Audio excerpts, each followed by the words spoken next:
በታሪክ መዝገብ ውስጥ የማይደበዝዝ በሰው ልጅ ትውስታ ውስጥም በቀላሉ የማይረሳ አንድ ታላቅና አስፈሪ ክስተት በመካከለኛው ምስራቅ ምድር ላይ እየታየ ነው። ይህ ክስተት የአንድ ሀገር መሪ ስንብት ብቻ አይደለም። ይልቁንም ላለፉት 37 ዓመታት የኢራን እስላማዊ አብዮታዊ ሪፐብሊክ በብረት እጅ ሲመሩ የነበሩት የሺአ እስልምና መንፈሳዊ ቁንጮና የፖለቲካው ማማ አያቶላ አሊ ካሚኒ ወደ መሬት የሚወርዱበት የመጨረሻውና እጅግ ግዙፉ ጉዞ ነው። ዓለም ትንፋሹን ዋጥ አድርጎ የሚጠብቀው ይህ የቀብር ሥነ ሥርዓት በይዘቱና በስፋቱ በሰው ልጅ ታሪክ ታይቶ የማይታወቅ ግዙፍ ሕዝባዊ ትዕይንት እንደሚሆን ይጠበቃል። እንደ አውሮፓውያኑ አቆጣጠር ፌብሩዋሪ 28 ቀን 2026 በአሜሪካና በእስራኤል ጥምር የአየር ጥቃት ሕይወታቸው ማለፉ ከተነገረ ከ4 ወራት በኋላ ኢራን አስክሬኑን ለመቅበር የወሰነችው በከፍተኛ የፖለቲካና የዲፕሎማሲ ቁማር ውስጥ አልፋ ነው። ይህ የ4 ወራት መዘግየት በራሱ ትልቅ ምስጢርን ያዘለ ነው። ሀገሪቱ በወቅቱ በነበረው የጦርነት ድባብ በደረሰባት ድንገተኛ ድንጋጤና በተተኪ መሪዎች ዙሪያ በነበረው አለመረጋጋት ምክንያት የቀብር ሥነ ሥርዓቱን ለማከናወን አልቻለችም ነበር። ይሁን እንጂ አሁን በኢራንና በአሜሪካ መካከል የታየው አንጻራዊ የዲፕሎማሲ መለሳለስና በሆርሙዝ የባህር ሰርጥ ዙሪያ የተደረገው የተኩስ አቁም ስምምነት ለዚህ ታሪካዊ ስንብት ምቹ ሁኔታን ፈጥሯል። የአያቶላ አሊ ካሚኒ ሕይወት ታሪክ በራሱ የአንድ ሀገር የለውጥ ጉዞ ውጤት ነው። እንደ አውሮፓውያኑ አቆጣጠር በ1939 በመሽሃድ ከተማ የተወለዱት ካሚኒ ከ1976ቱ እስላማዊ አብዮት በኋላ የሀገሪቱ ፕሬዝዳንት በመሆን አገልግለዋል። ሆኖም ግን እውነተኛው ስልጣናቸው የጀመረው በ1989 የአብዮቱ መስራች አያቶላ ሮላ ኮሚኒ ከዚህ ዓለም በሞት ሲለዩ ነበር። በወቅቱ በብዙዎች ዘንድ ባልተጠበቀ ሁኔታ በምሁራን ጉባኤ የተመረጡት ካሚኒ ለ3 አስርተ ዓመታት ከግማሽ በላይ ኢራንን በመምራት የዓለማችን ረጅሙን የሥልጣን ዘመን ከያዙ መሪዎች አንዱ ለመሆን በቅተዋል። እርሳቸው በሥልጣን ላይ በቆዩባቸው ዓመታት ኢራን በኒውክሌር ቴክኖሎጂ፣ በሚሳኤል አቅምና በቀጠናዊ ተጽዕኖ ከፍተኛ ደረጃ ላይ ደርሳለች። አሁን ያ ሁሉ ክብርና ዝና ወደ መጨረሻው ምዕራፍ ሊሸጋገር ጥቂት ቀናቶች ቀርተውታል። የቀብር ሥነ ሥርዓቱ በ6 ተከታታይ ቀናት ውስጥ በ5 ታላላቅ ከተሞች የሚከናወን ሲሆን ይህም የኢራንን መንፈሳዊ፣ ፖለቲካዊና ኢኮኖሚያዊ ጥንካሬ ለዓለም የሚያሳይ ታላቅ መድረክ እንዲሆን ታቅዷል። የጉዞው መጀመሪያ በቴህራን ከተማ የሚገኘው ታላቁ የሞሳላ ጸሎት ስፍራ ነው። ይህ ቦታ ለኢራናውያን የሃይማኖት ብቻ ሳይሆን የመንግሥት ሥልጣን መገለጫ ነው። ቅዳሜና እሁድ በሚከናወነው የጸሎት ሥነ ሥርዓት ላይ በመቶ ሺዎች የሚቆጠሩ የሃይማኖቱ መሪዎችና ከፍተኛ ባለሥልጣናት ይገኛሉ። ነገር ግን ሰኞ ዕለት የሚደረገው የ10 ኪሎ ሜትር የሰልፍ ጉዞ ነው ዓለምን በድንጋጤ የሚያናውጠው። ከኢማም ሆሴን አደባባይ እስከ አዛዲ ወይንም የነጻነት አደባባይ የሚዘልቀው ይህ ጉዞ ከ20 ሚሊዮን በላይ ሰዎች እንደሚሳተፉበት ተገምቷል። ይህ ቁጥር እጅግ አስፈሪ ነው። ቴህራን በዚህ ዕለት ሙሉ በሙሉ ሥራዋን ታቆማለች። አውራ ጎዳናዎች በጥቁር ልብስ በተሸፈኑ በሚሊዮን የሚቆጠሩ አልቃሾች ይሞላሉ። ይህ ሥነ ሥርዓት የሚከናወንበት የአዛዲ አደባባይ በራሱ ትልቅ ታሪካዊ ትርጉም አለው። በ1979 የሻህ መሐመድ ረዛ ፓህላቪ መንግሥት ሲወድቅ ሚሊዮኖች የፈሰሱበትና አዲሲቷ ኢራን የተወለደችበት ስፍራ ነው። አሁን ደግሞ የዚያች ሀገር መሪ ለዘላለም የሚሰናበቱበት ስፍራ ሆኗል። የቴህራኑ ሥነ ሥርዓት ሲጠናቀቅ አስክሬኑ ወደ ቆም ከተማ ይጓዛል። ቆም የሺአ እስልምና ዕውቅ ማዕከልና የአያቶላዎች መፍለቂያ ከተማ ናት። በፋጢማ ማሱሜ መቅደስና በጃምካራን መስጊድ መካከል በሚደረገው ሰልፍ ላይ የሃይማኖት ተማሪዎችና ምሁራን በከፍተኛ ስሜት ይታያሉ። በወቅቱ የሚጠበቀው የ45 ዲግሪ ሴልሺየስ ከፍተኛ ሙቀት ሕዝቡን ከመውጣት አያግደውም። ቆም ለካሚኒ የፖለቲካ ስልጣን መሰረት የነበረች ከተማ በመሆኗ እዚያ የሚደረገው ስንብት እጅግ መንፈሳዊ ይዘት ይኖረዋል። አስክሬኑ ከዚያም ተነስቶ ድንበር ተሻግሮ ወደ ኢራቅ ይጓዛል። ይህ የጉዞ አካል የኢራንን ቀጠናዊ የበላይነት የሚያረጋግጥ ነው። በሺአ እስልምና እጅግ የተቀደሱት የነጃፍ እና የካርባላ ከተሞች የአያቶላህን አስክሬን ለመቀበል ዝግጅታቸውን አጠናቀዋል።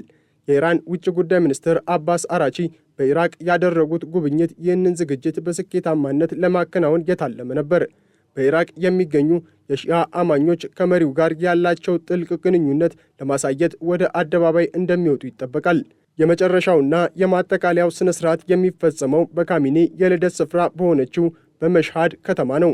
መሻድ የኢማም ረዛህ መቅደስ የሚገኝባት እና የኢራን መንፈሳዊ ልብ ተደርጋ የምትታይ ከተማ ናት። እዚህ ስፍራ ላይ በሚገኘውና እጅግ ሀብታም በሆነው አስታን ቁድስ ረዛዊ ፋውንዴሽን ግቢ ውስጥ ካሚኒ ለአፈር ይበቃሉ። መሻድ ለካሚኒ ቤተሰቦች ብቻ ሳይሆን ለኢራን አብዮታዊ ዘብ ትልቅ የኢኮኖሚና የፖለቲካ ምንጭ ናት። በዚህ የመጨረሻ ስነ ስርዓት ላይ ከ8 እስከ 10 ሚሊዮን ሕዝብ እንደሚገኝ መገመቱ የቀብሩን ታላቅነት የበለጠ ያጎሏል። ይህ ሁሉ ዝግጅት የሚከናወነው በከፍተኛ የደህንነት ጥበቃ ስር ነው። የኢራን ባለሥልጣናት ያለፉትን ስህተቶች ላለመድገም ቆርጠዋል።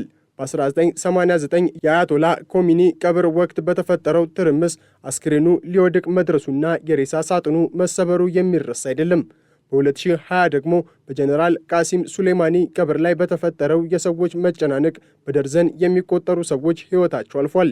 አሁን ግን መንግሥት እያንዳንዱን እርምጃ በከፍተኛ ጥንቃቄ እየመራው ይገኛል። የቴህራን አውራ ጎዳናዎች ወደ መኪና ማቆሚያነት ተቀይረዋል። ትምህርት ቤቶችና መስጊዶች ወደ ማረፊያነት ተለውጠዋል። የኢራን አየር መንገድ በረራዎችን ሰርዟል። ከተማዎችም ሙሉ በሙሉ በወታደራዊ ጥበቃ ስር ወድቀዋል። ከዚህ ሁሉ ድምቀትና ሥነ ሥርዓት በስተጀርባ ግን አንድ ትልቅና ምስጢራዊ ጥያቄ አለ። አዲሱ የኢራን አያቶላ ሙጅተባ ካሚኒ የት ናቸው? ሙጅተባ አባታቸው ከሞቱ በኋላ ስልጣኑን ቢረከቡም እስካሁን ድረስ በአደባባይ አልታዩም። የአሜሪካ ሚዲያዎች እንደሚሉት ሙጅተባ አባታቸው በተገደሉበት የአየር ጥቃት ወቅት አብረው ስለነበሩ ከባድ ጉዳት ደርሶባቸዋል። በርካታ ቀዶ ጥገናዎችንም እንዳደረጉ ይነገራል። ኢራን ይህንን መረጃ ብታስተባብልም ሙጅተባ በዚህ ታላቅ የቀብር ሥነ ሥርዓት ላይ አለመገኘታቸው ግን ትልቅ ጥርጣሬን ይፈጥራል።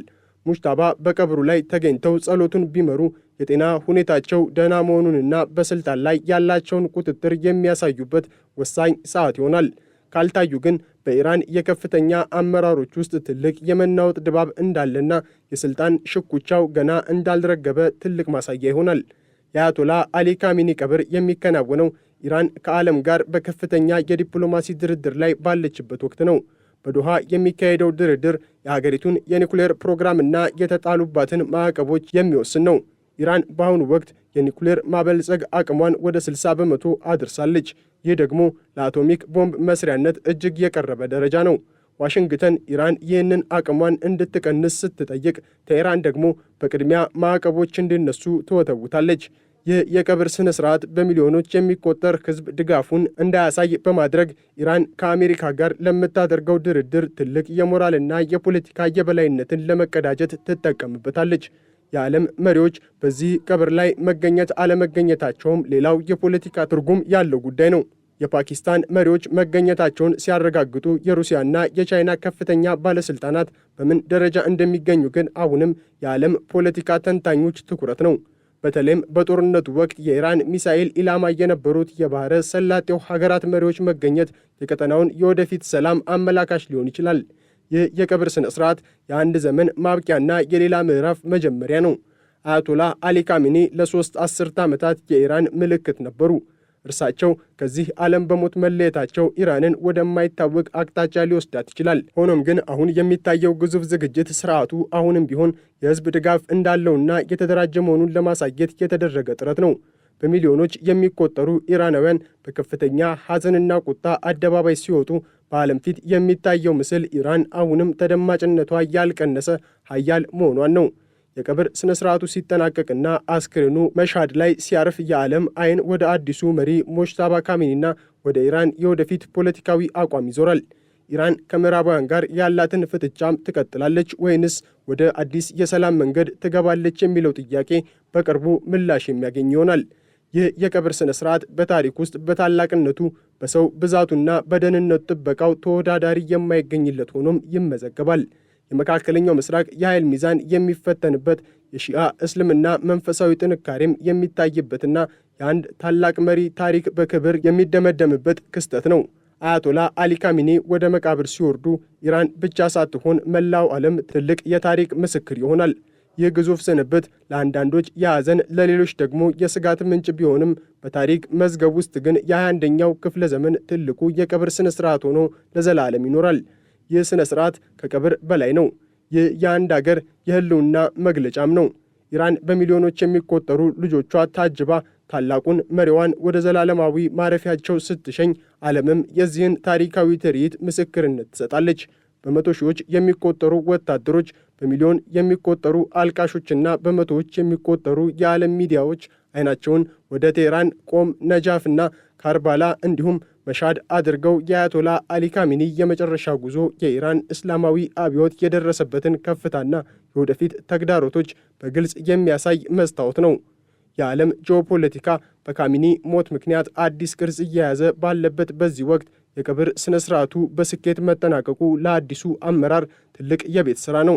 በታሪክ የሚዘከር በዓይን የሚታይና በልብ የሚታወስ ታላቅ ስንብት።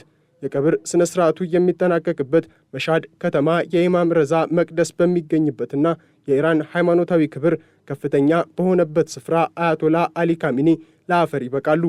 ይህ ስፍራ የልደታቸው ብቻ ሳይሆን የመጨረሻው የክብር ማረፊያቸው እንዲሆን መመረጡ በራሱ ትልቅ ትርጉም አለው። በመሻድ የሚታየው ሕዝባዊ ሰልፍና ለቀብሩ የተዘረጋው የደህንነት መረብ የኢራን መንግሥት ለሟቹ መሪ ያለውን ጥልቅ ክብር ያሳያል። በዚህ ሁኔታ የሚጠናቀቀው ይህ 6 ቀናትን የፈጀ ግዙፍ ሥነ ሥርዓት በኢራን ታሪክ አዲስ ምዕራፍ የሚከፈትበትና የድሮው ታሪክ የሚዘጋበት ወሳኝ ነጥብ ሆኖ ይመዘገባል። የአያቶላ አሊ ካሚኒ የቀብር ሥነ ሥርዓት በታሪክ ውስጥ ከነበሩት ታላላቅ የቀብር ሥነ ሥርዓቶች ሁሉ በላቀ ሁኔታ እንዲታወስ የተደረገው ዝግጅት ኢራን ባለፈው 4 ወራት ውስጥ ምን ያህል ሥራ ስትሠራ እንደነበረች ያሳያል። አስክሬኑ ሳይቀበር የቆየባቸው 120 ቀናት ሀገሪቱ በውስጥና በውጭ የገጠሟትን ተግዳሮቶች ለመፍታት የተጠቀመችባቸው ቀናት ነበሩ። አሁን ግን ሁሉም ነገር ተጠናቋል። ታላቁ መሪ ወደ መሬት ሊወርዱ ጥቂት ሰዓታት ብቻ ቀርተዋል። የዓለም በጉጉትና በስጋት የሚጠብቀው ይህ የቀብር ሥነ ሥርዓት የመካከለኛው ምስራቅን የወደፊት ዕጣ ፈንታ የሚወስን ትልቅ የታሪክ ምዕራፍ ነው። በሚሊዮኖች የሚቆጠር ሕዝብ ድምፅ፣ በጥቁር ልብስ የተሸፈኑ ከተሞችና በሐዘን የራሰች ኢራን፣ ይህ ነው የአያቶላ አሊ ካሚኒ የመጨረሻ ስንብት። ይህ የቀብር ሥነ ሥርዓት የሚያስተላልፈው መልእክት ግልጽ ነው። ኢራን መሪዋ ቢገደሉም ስርዓቷ ግን አልፈረሰም። ሕዝቡ አሁንም ቢሆን ከመንግስቱ ጎን መቆሙንና ለአብዮቱ መርሆች ታማኝ መሆኑን ለዓለም እያሳየ ነው። ይህ ታሪካዊ ሥነ ሥርዓት በዓለም ፖለቲካ ውስጥ ትልቅ ትርጉም ያለው ሲሆን የካሚኒ ሞት የኢራን መጨረሻ ሳይሆን አዲስ ጅማሬ መሆኑን ለማረጋገጥ የተደረገ ታላቅ ጥረት ነው። የታሪክ ምስክሮች በሆንበት በዚህ ሰዓት የአያቶላ አሊ ካሚኒ ስንብት በታሪክ መዝገብ ውስጥ በወርቅ ቀለም ተጽፎ ለትውልድ የሚተላለፍ ታላቅ ክስተት ሆኖ ይቆያል።